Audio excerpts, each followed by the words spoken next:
कहने लगा मौलाना अल्लाह ने मुझे बच्चा अता फरमाया, उसका नाम मैंने मोहम्मद रख दिया। पैदाइशी गूंगा, बोलता नहीं था, सुनता नहीं था। बच्चा मेरा 8-9 साल का हो गया। अल्लाह अकबर। बहनों का इकलौता भाई। मेरी बीवी कहती इसका इलाज करा, पैसे की हमारे पास कभी कोई नहीं, हमारे पास अल्हम्दुलिल्लाह सरदारी निज़ाम है। कहने लगा मौलाना बच्चा पैदा हुआ 8 साल का हो गया, ना मेरा बच्चा बोले ना मेरा बच्चा सुने। एक दिन हमारे यहाँ तबलीगी जमात आ गई, मैं तो वैसे ही जमात से भागी था। बड़े भाई ने जमात घर बिठा रखी थी, मैं भी चला गया। अस्सलामु अलैकुम, इतने में मेरा बच्चा मोहम्मद आ गया। अल्लाह गनी। मैंने अपने बच्चे से कहा अबू मेहमान आए हैं, कुछ खान पीन के लिए चीज़ लेके आ। उस वक़्त सुबह सुबह का वक़्त था। मेरा बच्चा लस्सी के गिलास लेके आ गया। अल्लाह गनी। गिलास छोड़े बंदे ज़्यादा, मेरे बच्चे को इशारा किया और गिना, यानी और लेके आ। जमात के अमीर लाहौर के थे, कहने लगे मियाँ साहब ये बच्चा का मेरा का बोलता नहीं, का पैदाइशी गूंगा है। मौलवी साहब कहने लगे कि मैं आपको एक डॉक्टर का फ़ोन नंबर देता हूँ, लाहौर ले आना, इंशाल्लाह शिफा मिलेगी। मैंने कहा जी छोड़ो जी, मैं तो थक गया। कराची से लेकर पेशावर तक सारे डॉक्टर मैंने छान मारे, कहीं से मुझे इसका इलाज नहीं मिला। जब जमात वाले चले गए, मैं अपने घर में आया। उस वक़्त की बात है, आज से 10 साल 11 साल पहले की। मेरी बीवी के गले में जो सोने का हार था, उसकी मालियत 8 से 11 लाख रुपए की थी। उसने अपने गले में यूँ करके हार पे हाथ डाला और यूं खींचा, मेरे मुंह पर फेंका। कह लगी मलक तेरा पैसा खत्म हो गया, जा ये हार बेच के मेरे बच्चे का इलाज करा के ला। मैं लान तान गाली गलोच करके मैं घर से चला गया। अल्लाह अकबर। कमरे में जाके जितनी मेरे से शराब पी मैंने पी, सुबह पी, दोपहर पी, शाम शराब पी।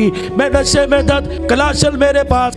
इशा की नमाजी भी भाग गए, मस्जिद का दरवाजा बंद करके कुंडा लगा लिया। किसी की जुर्रत नहीं मेरे पास। मुझे कहला मौलाना मैंने अपनी पग यूं करके उतारी, अल्लाह के कदमों में फेंक दी। मैंने कहा जी अल्लाह के कदम? मस्जिद के मेहराब के 2 सतून हैं। कहने लगे मेरे अल्लाह के कदमों में फेंक दी। फिर मैं ज़मीन पे लेट गया, सजदे में नहीं, उल्टा मुद्दा लेट गया। मैंने अल्लाह के यानी मस्जिद के 2 सतूनों को पकड़ लिया।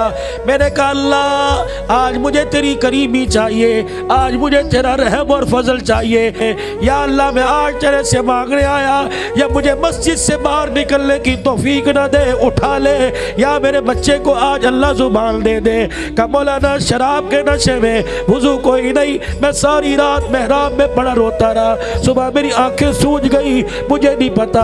मेरे घर वाले उठा के ले गए। मैंने कहा नहीं, फजर की नमाज पढ़े बगैर नहीं जाऊंगा। मौलाना मैंने फजर की नमाज पढ़ी, मैं घर गया, पराडो गाड़ी की मैंने चाबी पकड़ी, मैं सीधा नमाज पढ़ के कब्रिस्तान चला गया। माँ बाप की कब्र पे बैठ के रोने लग गया। मैंने कहा अल्लाह के दरबार में दरख्वास्त जमा करा के आया, तुम सिफारिश के उस पर दस्तखत कर दो तो मेरा काम बन जाएगा। कि जितना हो सका माँ बाप की कब्र पे मैं बैठ के रोया। फिर मैं जब घर आया, अल्लाह गनी, सुनो, कहने लगा जब मैं घर आया, मेरे दरवाजे पे खड़े होके गाड़ी का हॉर्न बजाया। मेरी बच्ची अस्मा, नाम भी बताया, कि मेरी बच्ची अस्मा दोनों मेन गेट खोल के बाहर आई और मेरी गाड़ी के आगे फ्रंट पे यूं लेट कर रोने लगी और थप थप करके गाड़ी पे हाथ मार के कहने लगी अबू अल्लाह ने मोहम्मद को जुबान दे छोड़ी, अल्लाह ने मोहम्मद को जुबान दे छोड़ी। कब मैंने यूं करके दरवाजा खोला, अंदर गया।